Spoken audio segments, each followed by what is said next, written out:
ఒక రాజు భవనంలో ఒక రాజు ఉన్నారంట. రాజుకి 2 కొడుకులు ఉన్నారంట.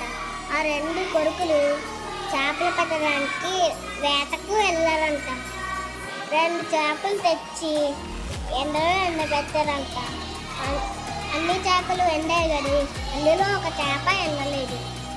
రాకుమారుడు వచ్చి ఇలా అడుగుతాడు, చేప చేప అన్ని చేపలు ఎండాయి కానీ నువ్వు మాత్రం ఎందుకే ఎండలేడు? నాకు గడ్డిపప్పు అర్థంగా వచ్చింది, అందుకే నేను ఎండలేడు. గడ్డిపప్పు చేపకు ఎందుకు అడ్డు వచ్చావు? నన్ను ఆవు మేలేడు. ఆవు ఆవు నువ్వు గడ్డిపప్పుని ఎందుకు మేలేడు అని చేతగాడు మేపలేడు. చేతగాడ నువ్వు ఆవుని ఎందుకు మేపలేదు? నాకు అమ్మ అన్నం పెట్టలేదు. అప్పుడు రాకుమారుడు అవ్వ దగ్గరికి వెళ్ళి ఇలా అడుగుతాడు, అవ్వ నువ్వు చేతగాడికి ఎందుకు అన్నం పెట్టలేదు? పిల్లవాడు వేస్తున్నాడు. పిల్లవాడ నువ్వు ఎందుకు ఏడుస్తున్నావు?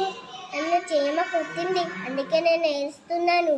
అప్పుడు రాకుమారుడు చీమ దగ్గరికి వెళ్ళి అరుస్తున్నాడు, చీమ నువ్వు పిల్లవాడిని ఎందుకు కొట్టావు?